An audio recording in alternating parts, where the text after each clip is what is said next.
SLBC సొరంగంలో గల్లంతైన వారి కోసం సహాయక చర్యలు కొనసాగుతున్నాయి. టన్నెల్లోని చివరి 40 మీటర్ల వరకు ప్రమాదకరంగా ఉండటంతో అక్కడ రోబోలను వినియోగించనున్నారు. అన్వీ రోబోటిక్స్ సంస్థకు చెందిన autonomous hydraulic powered robo tunnel వద్దకు తెప్పించారు. సంస్థ ప్రతినిధులు సహాయక బృందాలతో కలిసి దాన్ని టన్నెల్లోని ప్రమాద స్థలానికి తరలించారు. దాంతో బురదతో కూడిన నిక్షేపాలను తొలగించనున్నారు. సహాయక సిబ్బంది చేరలేని ప్రాంతాల్లో ఇవి 15 రెట్లు అత్యధిక సామర్థ్యంతో పనిచేస్తాయని అధికారులు చెబుతున్నారు. ఈ రోబో ద్వారా 40 HP పంప్ సామర్థ్యంతో బురదను బయటకు పంపనున్నారు.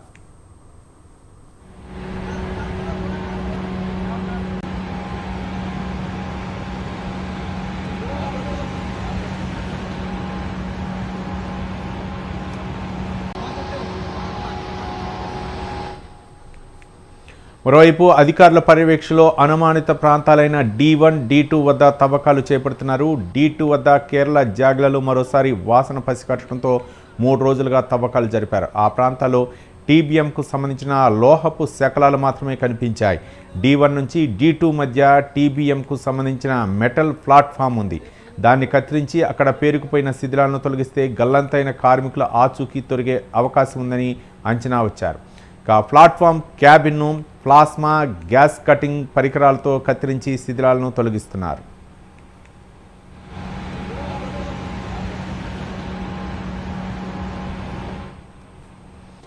ఈ నెల 9న లభ్యమైన గురుప్రీత్ సింగ్ మృతదేహం నిన్న పంజాబ్లోని తరన్ జిల్లా చేమల్ఖండ్ గ్రామానికి చేరుకుంది. అక్కడ నుంచి వెళ్లిన ప్రభుత్వ అధికారుల బృందం మృతదేహాన్ని కుటుంబ సభ్యులకు అప్పగించింది. ప్రభుత్వం ప్రకటించిన 25 లక్షల చెక్ను గురుప్రీత్ భార్య రజ్వీందర్ కౌర్కు అందజేశారు.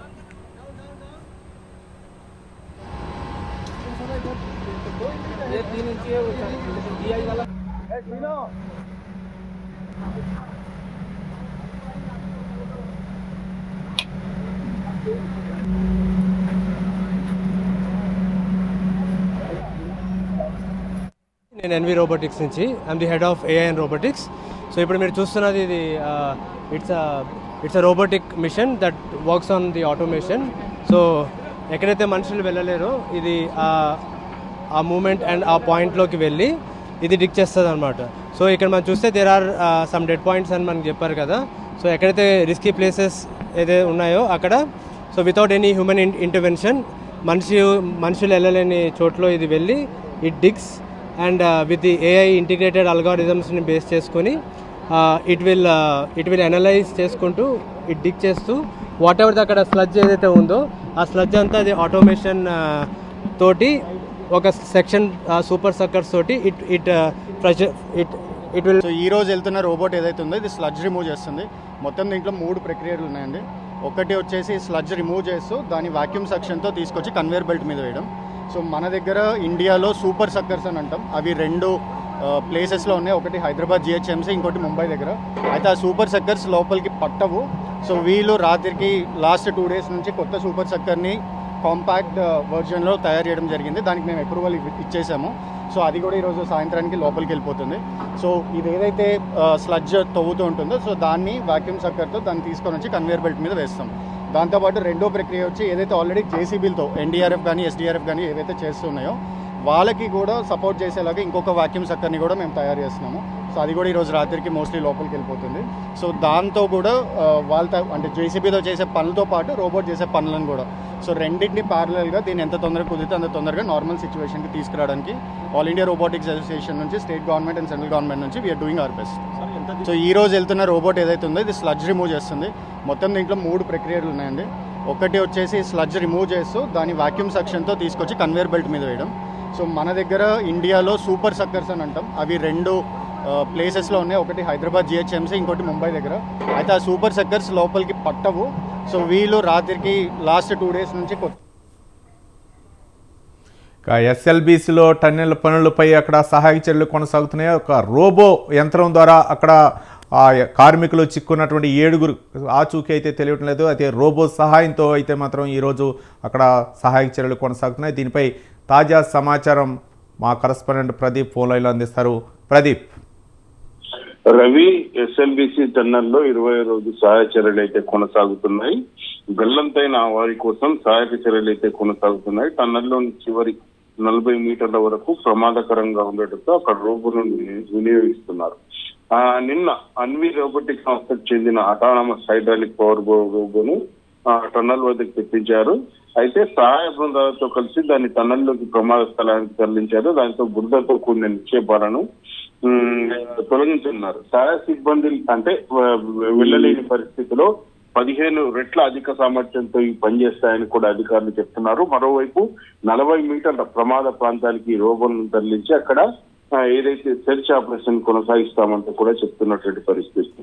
మరోవైపు దాదాపు గుట్టలుగా పేరుకప్పిన బురదను తొలగించేందుకు ఈ రోబోటిక్ ఏదైతే దీనికి సంబంధించి అధికంగా అంటే కొంత మెరుగ్గా పనిచేస్తాయంటూ దాంతో ఏదైతే కన్వేయర్ బెల్ట్ ద్వారా ఆ బురదను తొలగించేందుకు కూడా ప్రయత్నాలు కొనసాగిస్తామంటూ కూడా ఆ సంస్థ ప్రతినిధులు చెప్పారు.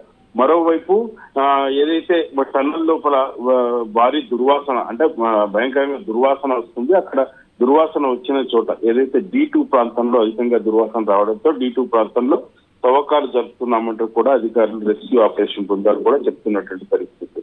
మరోవైపు గల్లంతైన ఏదైతే 8 మందిలో ఒకరి ఆచూకీ లభ్యం కావడంతో ఇప్పటికీ గురుప్రీత్ సింగ్ మృతదేహాన్ని వారి స్వగ్రామానికి తరలించి ఏదైతే ప్రభుత్వ అధికారులు అక్కడ వారికి సంబంధించిన ప్రభుత్వ పరిహారం 25 లక్షలు కూడా వారి మృతుని భార్యకు కూడా అందించినట్టు కూడా అధికారులు చెప్తున్నారు. మరోవైపు మరో 7 మంది ఆచూకీకై నిరంతర రెస్క్యూ ఆపరేషన్ బృందాలైతే ప్రయత్నాలు కొనసాగిస్తున్నాయి. దేశంలోనే అత్యుత్తమ టెక్నాలజీతో ఈ సెర్చ్ ఆపరేషన్ కొనసాగిస్తున్నామంటూ అయితే త్వరలోనే ఈ 7గురిని కూడా ఏదైతే సంబంధించి గల్లంతైన 7 మందిని కూడా బయటికి తెస్తామంటూ కూడా అధికారులు చెప్తున్నటువంటి పరిస్థితి. అయితే ఇప్పటికీ కొంత కన్వేయర్ బెల్ట్ పని చేయకపోవడం వల్ల కన్వేయర్ బెల్ట్ ఒక్కొక్కటి ఏదైతే పరికరాలను అంటే బాగు చేసుకుంటూ ఏదైతే సెర్చ్ ఆపరేషన్ కొనసాగిస్తున్నామంటూ కొన్ని ప్రతిబంధకాలు కూడా ఎదురైనా వాటిని దాటుకుంటూ అధిగమిస్తూ తాము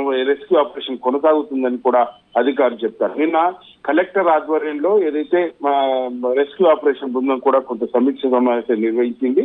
రోబోటిక్ టెక్నాలజీ అంటే D2 ప్రాంతంలో 40 మీటర్ల పరిధిలో అంటే మనుషులు వెళ్ళలేని పరిస్థితి కొంత ప్రమాదకర పరిస్థితులు తలెత్తడంతో రోబోలను వినియోగిస్తున్నామంటూ కూడా అక్కడ కూడా ఈ రోజు తవ్వకాలు ప్రారంభిస్తామంటూ కూడా సెర్చ్ ఆపరేషన్ బృందం అయితే చెప్తున్నటువంటి పరిస్థితి. అయితే మొత్తం మీద ఏదైతే గల్లంతైన మిగతా 7 మంది ఆచూకీకై నిరంతరం కృషి చేస్తూ వారి మృతదేహాన్ని బయటికి తెచ్చేందుకు కూడా అన్ని ఏదైతే పాసిబుల్ ఏదైతే ఎక్విప్మెంట్ తో ఏదైతే అత్యంత లేటెస్ట్ టెక్నాలజీతో కానీ సెర్చ్ ఆపరేషన్ కొనసాగిస్తున్నామంటూ వాళ్ళు త్వరలోనే బయటికి తెస్తామంటూ కూడా రెస్క్యూ ఆపరేషన్ బృందం మరియు అధికారులు చెప్తున్నారు.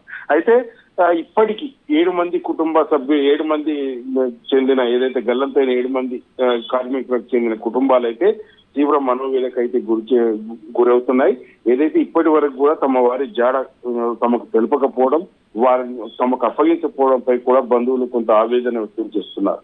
మరోవైపు ఈ టన్నల్ లోపల కొంత ఉదిగి వస్తున్న భారీ నీరు ఒకటి పేరుకపోయిన బురద కూడా కొంత రెస్క్యూ ఆపరేషన్ బృందాలకి ఆటంకం కలిగిస్తుంది. లోకో ట్రైన్ కూడా పూర్తి స్థాయిలో 13 ఏదైతే 2-5 కిలోమీటర్ల పునరుద్ధరించడంతో కొంత పనుల్లో వేగం కూడా పెరిగింది.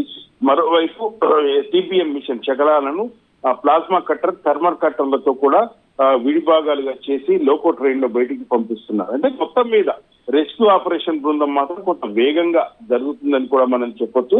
ఎప్పటికప్పుడు లేటెస్ట్ ఎక్విప్మెంట్ తో ప్రపంచ స్థాయి ఏదైతే అత్యంత నాణ్యమైన ఏదైతే మెరుగైన సెర్చ్ ఆపరేషన్ అయితే తాము కొనసాగిస్తున్నామంటూ కూడా ప్రభుత్వం చెప్తుంది. Ravi right, thank you Pradeep.